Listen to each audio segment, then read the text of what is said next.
사랑하는 성도 여러분, 그리고 진리의 말씀을 찾아 이곳에 오신 모든 분들을 주님의 이름으로 환영합니다. 오늘 우리가 함께 나눌 이야기가 여러분의 삶에 하나님의 깊은 평안과 은혜를 더하는 통로가 되기를 소망합니다. 본격적인 시작에 앞서 만일 이 말씀이 여러분의 마음에 울림을 준다면 구독과 공유를 통해 더 많은 영혼에게 주님의 은혜를 전하는 일에 동참해 주시길 부탁드립니다. 이 작은 나눔의 실천 위에 하나님의 크신 축복이 함께 하시기를 기도합니다. 우리 신앙의 여정 속에서 성령님과 예수님은 언제나 우리를 위해 중보 기도하고 계십니다. 로마서 8장에는 성령님께서 우리를 위해 간구하시고 바로 그 뒤에 예수님께서도 우리를 위해 간구하신다는 놀라운 말씀이 기록되어 있습니다. 그리고 바로 그 두 구절 사이에 모든 것이 합력하여 선을 이룬다는 약속이 자리 잡고 있습니다. 왜 모든 것이 합력하여 선을 이룰 수 있을까요? 바로 우리 안에 거하시는 성령님과 우리를 위해 변호하시는 하나님의 아들 예수 그리스도께서 아버지 하나님 앞에서 우리의 사정을 아뢰고 계시기 때문입니다. 비록 우리는 우리가 무엇을 해야 할지, 어떻게 기도해야 할지 모를 때가 많지만 우리 안에 계신 성령님은 모든 것을 정확히 알고 계십니다. 몇 년 전 2019년 12월의 어느 날 밤이었습니다. 저는 주님과 아주 특별한 경험을 했습니다. 제 평생에 주님께서 밤중에 음성으로 저를 깨우신 적이 2번 있었습니다. 그러니 제가 매달 이런 신비한 체험을 하는 사람이라고 오해하지는 말아주시길 바랍니다. 50년 신앙생활 동안 단 2번이었으니 결코 흔한 일은 아닙니다. 하지만 그날 밤은 외부에서 들려오는 음성이 아니었습니다. 그 생각은 마치 제 안에서 폭발하듯 터져 나왔습니다. 깊은 잠에 빠져 있던 저를 깨운 생각은 이것이었습니다. 성벽으로 둘러싸인 도시라 해도 문이 없다면 온전히 안전하지는 않다. 정말 뜬금없는 생각이었습니다. 한밤중에 제가 스스로 떠올릴 만한 종류의 생각도 아니었습니다. 그 문장에 충격을 받아 잠에서 완전히 깨어났고 저는 1~2시간 동안 꼼짝 않고 누워 방금 일어난 일이 무엇이며 주님께서 제게 무엇을 말씀하시려는 것인지 깊이 묵상했습니다. 성벽으로 둘러싸인 도시, 그러나 문이 없는 도시, 거의 50년 전 제가 결혼한 직후에 성경의 2권, 에베소서와 느헤미야서를 깊이 연구하기로 결심했던 때가 떠올랐습니다. 느헤미야서는 예루살렘 성벽을 재건하는 이야기입니다. 그리고 에스라서가 성전을 재건하는 이야기와 함께 어우러져 이 두 책은 우리 구원의 놀라운 그림을 보여줍니다. 성령께서 우리 안에 거하시기 시작하면 그분은 무너지고 파괴되었던 우리 삶의 영역들을 다시 세우기 시작하십니다. 성벽과 문. 저는 이 개념에 익숙했지만 그날 밤 제 마음속에 떠오른 생각은 완전히 새로운 차원이었습니다. 이사야 60장 18절의 말씀이 제 마음을 스쳐 지나갔습니다. 다시는 강포한 일이 내 땅에 들리지 않을 것이요 황폐와 파멸이 내 국경 안에 다시 없을 것이며 내가 내 성벽을 구원이라 내 성문을 찬송이라 부를 것이라. 바로 이 구절이었습니다. 이 말씀을 그날 밤의 메시지와 연결하자 놀라운 진리가 밝혀지기 시작했습니다. 내 성벽은 구원이라 불릴 것이다.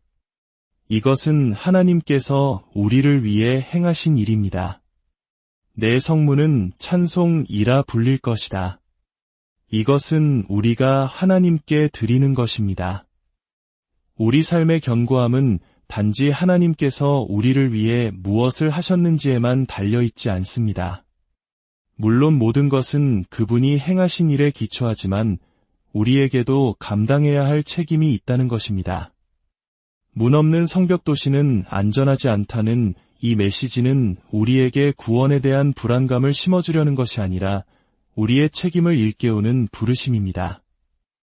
우리 자신의 영적 안전을 지키는데 우리도 해야 할 역할이 있다는 것입니다.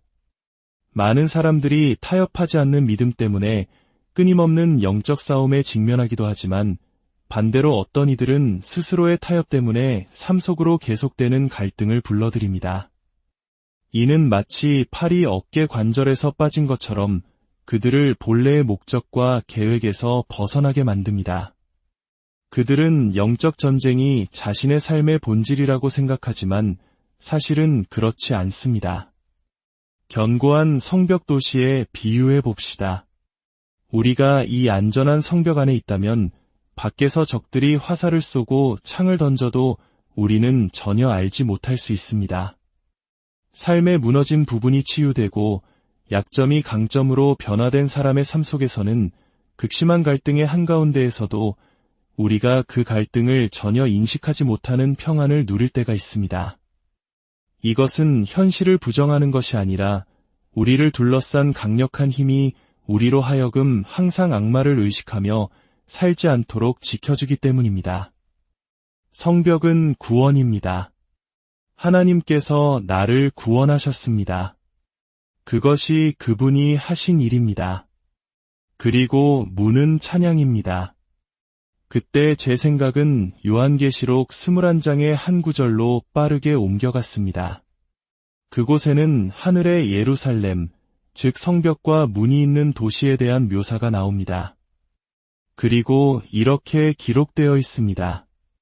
그 12문은 12진주니 각 문마다 한 개의 진주로 되어 있고 성경에 나오는 비유 중 이보다 더 기이한 것이 있을까요? 진주가 문이라니요. 그렇다면 우리는 잠시 멈춰서 진주가 어떻게 만들어지는지 생각해 봐야 합니다. 진주는 조개 안으로 들어온 이물질, 즉 상처와 고통의 자극을 통해 만들어집니다. 아, 그렇군요. 찬양의 문은 고통 속에서 만들어지는 것입니다.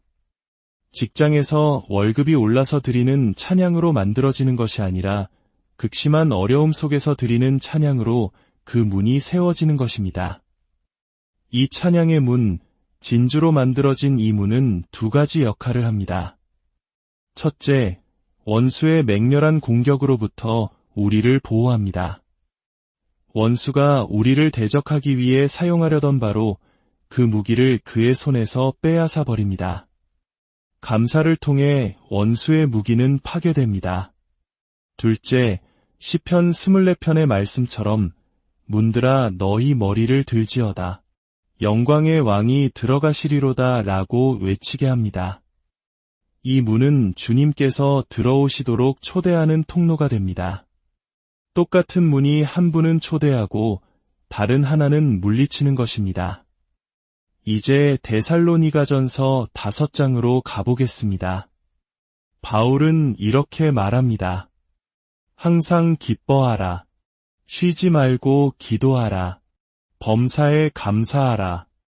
이것이 그리스도 예수 안에서 너희를 향하신 하나님의 뜻이니라. 저는 젊은 목사 시절 이 구절을 읽으며 남은 평생을 매일 이 세 구절을 실천하는 데만 바쳐도 시간이 모자라겠다고 생각했습니다. 이 세 가지 단순한 명령문 속에 얼마나 깊은 진리가 담겨 있는지요. 다 함께 따라해 봅시다. 항상 기뻐하라. 쉬지 말고 기도하라. 범사에 감사하라. 우리는 감사가 우리 마음에 그리고 우리 삶을 둘러싼 영적 분위기에 얼마나 큰 영향을 미치는지 온전히 이해하지 못할 때가 많습니다. 감사에는 정화하고 거룩하게 하는 힘이 있습니다. 왜일까요? 감사는 자동적으로 우리를 겸손의 자리로 이끌기 때문입니다. 감사는 하나님께 무언가를 지시하는 것이 아니라 그분이 행하신 일에 대해 그분을 높이며 낮은 자리로 나아가는 것입니다. 감사는 하나님의 행하심과 연결되어 있습니다. 성경은 이스라엘 백성은 하나님의 행하심을 알았지만 모세는 그분의 길을 알았다고 말합니다. 하나님의 행하심을 경험하는 것에서 그분의 성품과 본질, 즉 그분의 길을 아는 단계로 나아가는 영적 성숙이 있습니다. 하나님이 행하시는 모든 기적과 역사는 그분이 어떤 분이신지 발견하도록 우리를 초대하는 초대장입니다. 감사는 다른 어떤 것도 우리를 데려갈 수 없는 하나님의 임재 속으로 우리를 인도합니다. 그날 밤 저는 침대에 누워 이 말씀들을 묵상했습니다. 항상 기뻐하라, 쉬지 말고 기도하라, 범사에 감사하라. 그리고 제 마음에 이런 깨달음이 찾아왔습니다. 첫째, 항상 기뻐하는 것은 우리의 감정적 건강의 열쇠입니다. 기쁨은 때로 육체적인 반응을 요구합니다. 하나님은 외향적인 자들아, 기쁨으로 외치라. 내향적인 자들아, 너희는 마음속으로만 기뻐해도 괜찮다라고 말씀하지 않으셨습니다. 그분은 그냥 기쁨으로 외치라고 명령하셨습니다. 우리가 순종하여 입술로, 몸으로 기쁨을 표현할 때 하나님의 역사를 경험하는 우리의 능력이 변화되고 확장됩니다. 둘째, 범사에 감사하는 것은 우리의 정신적 건강의 열쇠입니다. 골프채를 휘두르는 것을 상상해 보십시오. 백스윙은 어제를 돌아보는 것과 같습니다. 공을 치는 순간은 오늘입니다. 그리고 앞으로 뻗어나가는 팔로우스루는 내일의 방향을 보여줍니다. 우리가 감사할 때 우리는 하나님의 신실하셨던 어제를 돌아보게 됩니다. 하나님, 제가 자격 없을 때도 저를 공급하셨습니다. 제가 어리석은 결정을 내렸을 때도 저를 덮어주셨습니다. 이렇게 과거의 은혜를 되새길 때 우리는 자연스럽게 우리의 내일이 어디로 향할지에 대한 확신, 즉 소망을 얻게 됩니다. 성경적인 소망은 좋은 일에 대한 기쁨의 기대입니다. 소망은 기적이 일어나기 전에 그 기적의 감정적 혜택을 미리 누릴 기회를 줍니다. 승리가 실제로 일어나기 전에 승리의 감정을 미리 맛볼 수 있게 하는 것입니다. 그리고 감사가 바로 그 소망을 만들어내는 원동력입니다. 셋째, 쉬지 말고 기도하는 것은 우리의 마음의 건강의 열쇠입니다. 잠언 4장 23절은 말합니다. 모든 지킬 만한 것 중에 더욱 내 마음을 지키라. 생명의 근원이 이에서 남이니라. 우리 삶의 모든 문제, 가정, 직장, 건강, 관계의 모든 이슈가 바로 이 마음에서 흘러나옵니다. 쉬지 말고 기도하라는 명령은 기도를 우리의 주된 임무이자 삶의 방식으로 삼으라는 것입니다.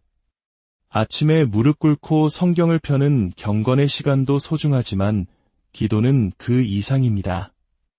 운전하다가 문득 떠오르는 친구를 위해 기도하고 상처받았던 대화를 기억하며 그를 용서하고 축복하는 것, 이 모든 것이 쉬지 않는 기도입니다. 우리는 어떻게 기도해야 할지 모릅니다. 그러나 성령님과 예수님께서 우리를 위해 중보하십니다. 우리의 역할은 계속해서 기도의 자리에 머무는 것입니다.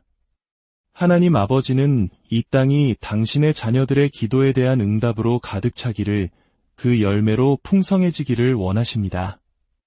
기도는 단순히 지식을 쌓기 위함이 아니라 우리를 더욱 열매 맺는 존재로 만들기 위함입니다. 불가능했던 상황이 기도로 바뀌고 파괴되었던 가정이 하나님의 자비로 회복되며 끝났다고 생각했던 사업이 다시 일어서는 것, 이것이 바로 기도의 열매입니다. 사랑하는 여러분, 항상 기뻐하십시오. 쉬지 말고 기도하십시오. 모든 일에 감사하십시오. 이것이 우리의 감정적 건강, 정신적 건강, 그리고 마음의 건강을 지키는 비결입니다. 이것이 바로 원수의 공격을 막고 영광의 왕을 우리 삶에 모셔드리는 견고한 찬양의 문을 세우는 길입니다.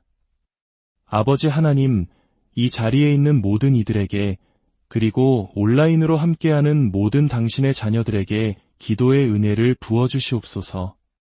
우리 각자가 기도를 통해 역사를 바꾸는 당신의 동역자로서의 거룩한 부르심을 깨닫게 하소서. 꿈과 환상으로 말씀하시고 주님의 음성으로 우리를 깨워주시옵소서. 우리의 기도를 통해 이 땅에 당신의 나라가 임하며 당신의 뜻이 이루어지는 열매가 가득하게 하옵소서. 혹시 이 자리에 아직 예수님을 개인적으로 알지 못하는 분이 계시다면 지금이 바로 그 순간입니다. 하나님과의 화평을 누리고 용서받은 자녀로서 새로운 삶을 시작하기를 원하신다면 마음으로 이 기도를 따라 해주시길 바랍니다. 주 예수님, 저는 죄인입니다. 저의 죄를 용서해 주시고 제 삶의 주인이 되어 주세요. 저를 위해 십자가에서 죽으시고 부활하심을 믿습니다. 이제부터 주님과 함께 새로운 삶을 살겠습니다. 이 고백 위에 하나님의 구원의 은혜가 임할 것을 믿습니다. 주 예수 그리스도의 은혜와 하나님의 무한하신 사랑과 성령의 교통하심이 이 말씀을 듣는 모든 분들의 삶 위에 지금부터 영원까지 함께 하시기를 간절히 축원합니다.